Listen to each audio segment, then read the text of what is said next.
Vous reconnaissez sans doute une tablette de 4 gélules de Doliprane dosée à 1 gramme.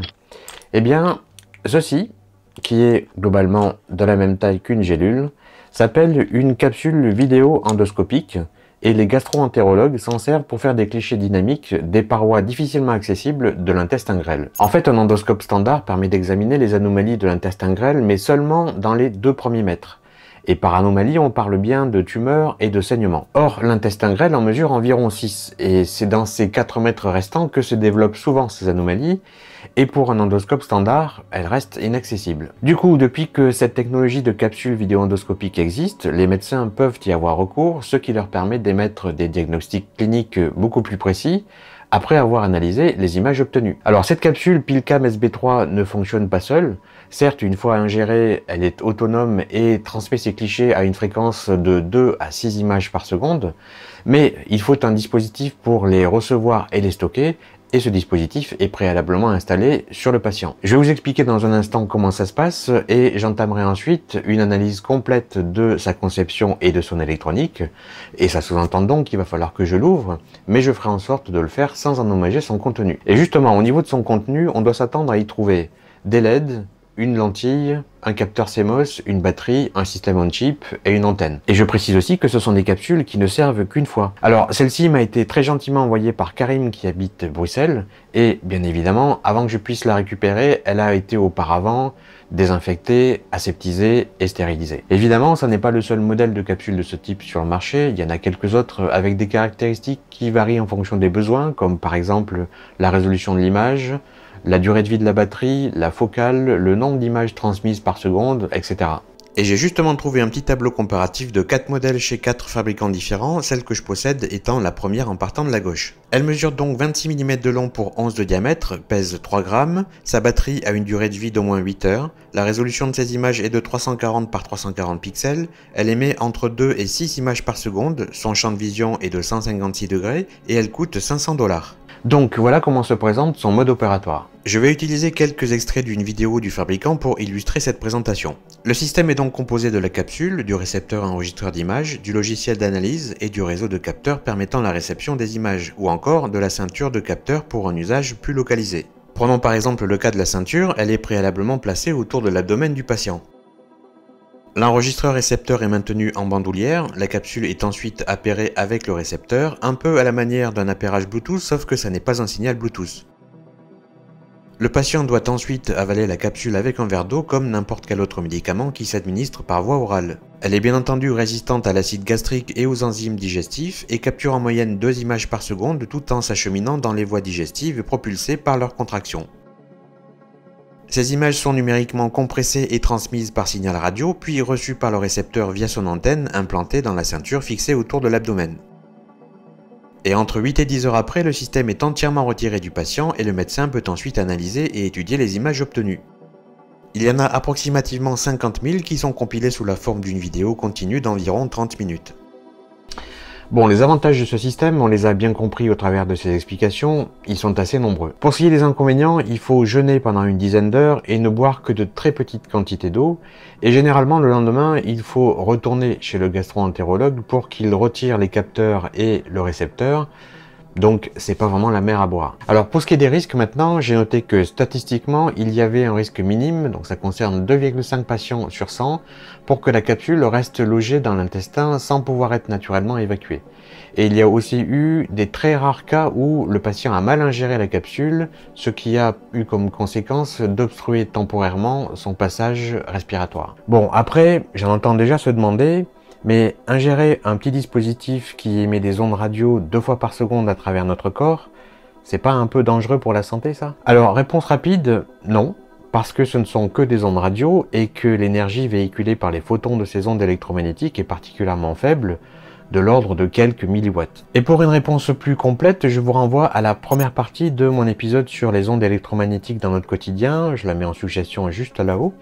Sachant que la deuxième partie, que beaucoup attendent depuis longtemps, je sais, sera l'épisode que je publierai juste après cet épisode-là, c'est-à-dire dans quelques semaines. Voilà, je pense que vous êtes maintenant prêts pour découvrir son anatomie en détail et bien entendu, ça va se passer au travers de mes microscopes étant donné la miniaturisation du système. Voici donc la capsule en gros plan, elle est particulièrement légère et son enveloppe semble être faite de plastique, y compris la partie transparente et vidée qui représente très exactement un tiers de sa longueur. Et placée à côté de la gélule de Doliprane dosée à 1000 mg, on peut constater que le fabricant est parvenu à faire tenir toute cette technologie dans un volume à peine plus grand. Mais avant d'aller plus loin, je vais commencer par faire un cliché au rayon X pour tâcher de déterminer de quelle marge de manœuvre je dispose pour sectionner cette capsule et l'ouvrir en deux comme une noix sans pour autant toucher à son électronique.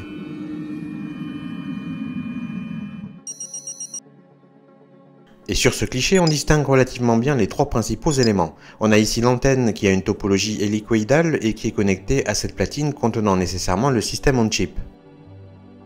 Ceci est la batterie constituée de deux cellules sans doute de type pile-bouton et ici se trouve la platine sur lesquelles repose le capteur CCD et les 4 diodes électroluminescentes.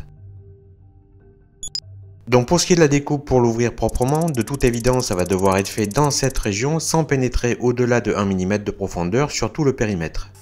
Et je vais pour cela utiliser mon Dremel.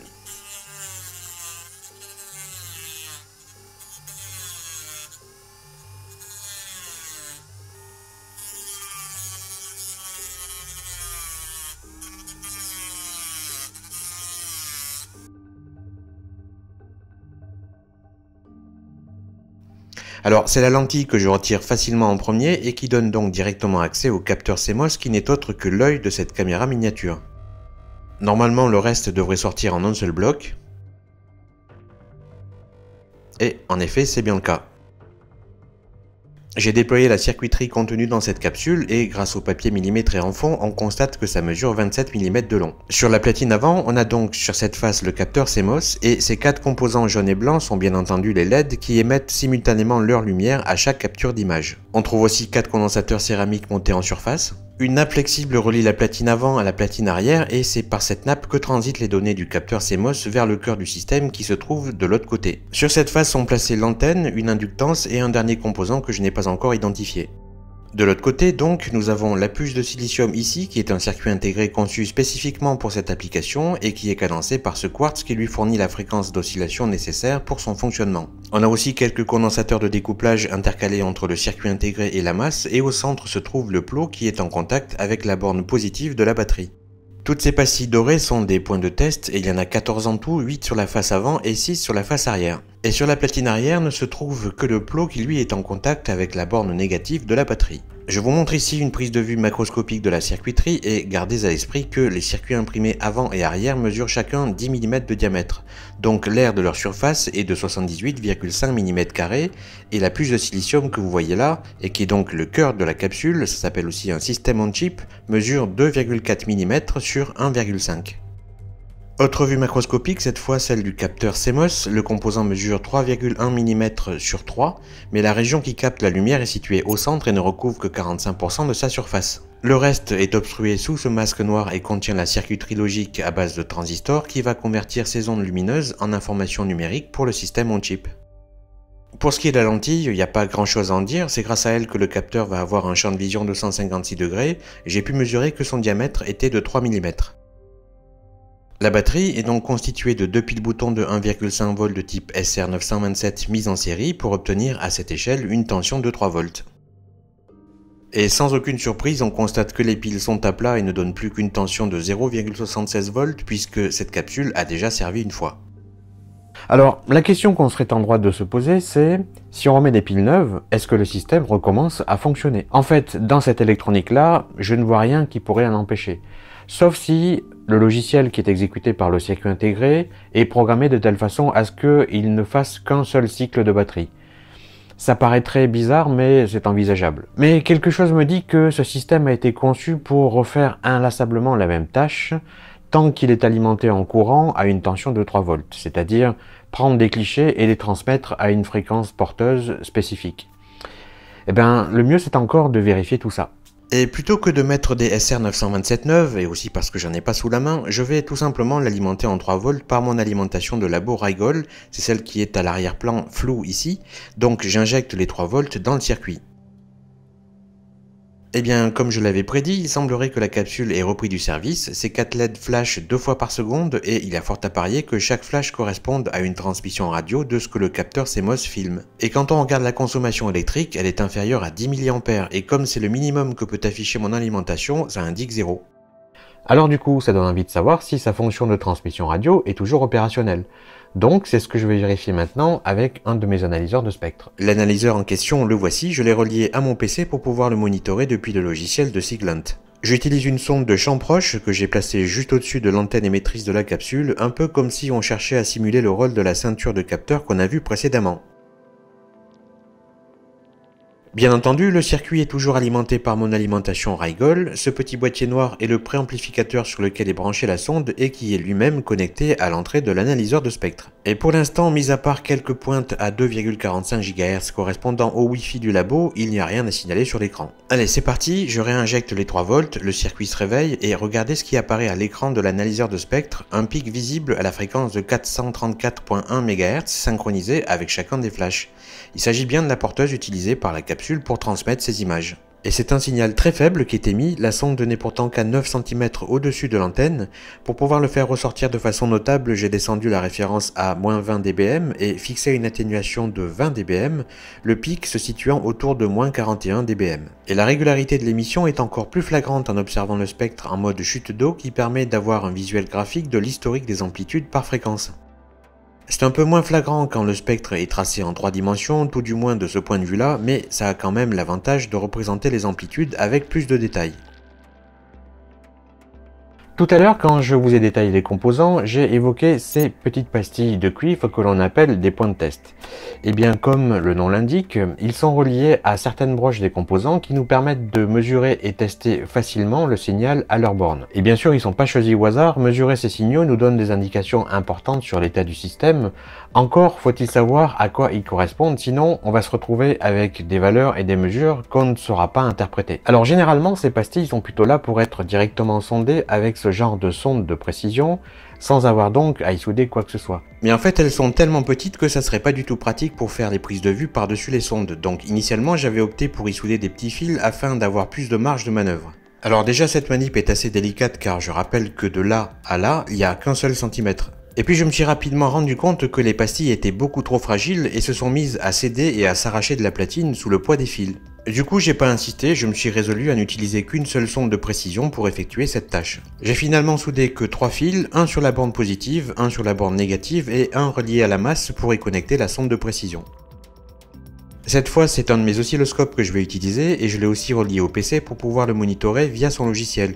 Et j'ai installé la capsule de telle façon à ce que je puisse la sonder sans trop de difficultés. J'injecte donc les 3 volts, la capsule démarre son process et après avoir sondé l'ensemble des points de test, je détermine celui qui monitore les données numériques transmises pour chaque cliché.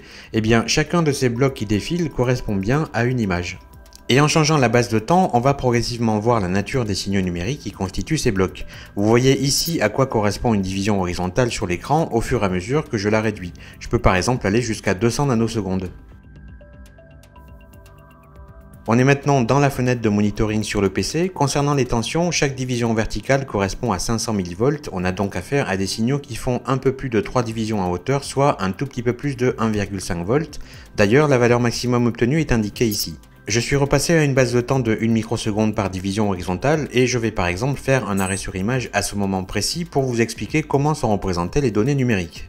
En fait, c'est plutôt simple, tous les signaux supérieurs à 1 V correspondent à des 1 et tous les signaux inférieurs ou égaux à 0 V correspondent à des 0, leur timing étant précisément régulé par les cycles d'horloge du CPU. Ce qui nous donne à ce moment précis cette suite binaire. Et évidemment, ça n'est qu'un fragment de l'image en cours puisque j'ai fait un arrêt sur image au hasard de ce que l'oscilloscope a capturé à ce moment. Et selon mes calculs, pour un seul cliché, il y aura environ 2,8 millions de bits transmis par la capsule. Bien, alors, avant de conclure cet épisode, on va s'intéresser physiquement au cœur de cette capsule. Je veux parler de la puce de silicium, c'est-à-dire le système on-chip. Je vais essayer de faire des images de sa circuiterie pour voir si une analyse est possible, mais pour ça, il faut d'abord que je le désolidarise de la platine, et ensuite que je trouve un moyen de passer outre ces couches de protection métallique, avant d'arriver à voir ces transistors et le reste de ces nanocomposants. Alors c'est une puce qui a été uniquement conçue pour cette capsule vidéo endoscopique. Elle n'existe nulle part ailleurs et n'est absolument pas vendue chez les revendeurs de composants électroniques, d'où son prix de vente assez onéreux car ce ne sont pas des circuits intégrés fabriqués en quantité industrielle. Étant donné qu'il n'y avait pas assez de place sur la platine pour intégrer cette puce dans un boîtier, ils l'ont directement soudée aux pistes de cuivre via des minuscules billes d'étain. C'est ce qu'on appelle un wafer level packaging.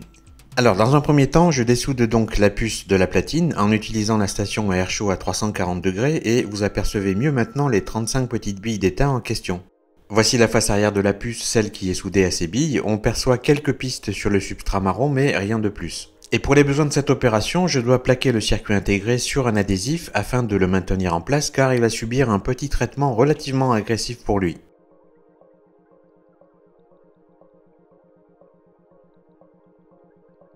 Et ce traitement consiste à poncer sa surface avec un abrasif tel que du papier de verre en changeant progressivement de grain au fur et à mesure que les couches s'éliminent, en commençant par du grain 2000 pour aller jusqu'à un grain 10 000. Alors cette séquence va être très accélérée pour vous résumer en moins d'une minute les 55 minutes que j'ai passées à poncer la minuscule surface de cette puce entrecoupée de nettoyage à l'eau déminéralisée chaque fois que je passais au grain abrasif supérieur. D'ailleurs, ce qui est intéressant, c'est que lorsque la puce est immergée dans le liquide, les couleurs des couches métalliques inférieures qui se dévoilent progressivement au fil du ponçage font leur apparition, et c'est purement optique. Dans ce montage, je n'ai gardé qu'une succession d'états de la puce, c'est quand même plus intéressant que de voir des doigts poncer un morceau de silicium de 4 mm². J'ai déjà employé ce genre de technique sur des circuits intégrés à la surface plus importante, c'est-à-dire au minimum 20 mm², mais celle-ci est quand même particulièrement petite et je pense pas que j'obtiendrai un résultat qui me permettra d'identifier les blocs de composants dans sa circuiterie. Bref, j'ai pas continué davantage après ce stade-là, mais on va quand même jeter un coup d'œil à sa surface à travers le microscope. Alors déjà, ce que je constate, c'est que sans m'en rendre compte, je me suis arrêté avant même d'avoir atteint le niveau des transistors. On est visiblement toujours au niveau des couches de blindage, et bien qu'on puisse distinguer divers blocs, ça n'est que leur surface, on ne pourra pas voir ce qu'il y a en dessous. Là, je viens de passer le grossissement à 200 fois, il aurait fallu que je continue encore pour que l'architecture du circuit intégré commence à devenir visible. Là, si je schématise, c'est un peu comme si on apercevait son châssis, mais pas ce qu'il contient. Alors ça reste intéressant de voir ces formes de strates, mais ça aurait été encore plus intéressant d'être au niveau encore inférieur. Je suis passé à un grossissement de 400 fois et on voit bien qu'il y a encore plein de grilles métalliques un peu partout. Voilà, on s'arrête là. Je pense que cet épisode vous aura appris bien des choses sur cette technologie. Il faut savoir que ce modèle de capsule existe depuis 2016 et si je dis pas de bêtises, les premiers modèles sont apparus autour des années 2010. Donc c'est une technologie encore assez jeune qui a une marge de progression assez large. En principe, le prochain épisode sera celui consacré à la seconde et dernière partie sur les ondes électromagnétiques dans notre quotidien, que j'ai planifié au 30 avril prochain. Alors, à mon avis, j'arriverai pas à tenir cette date, mais sait-on jamais, je peux peut-être me surprendre moi-même. Bon allez, portez-vous bien et à très bientôt. Ciao!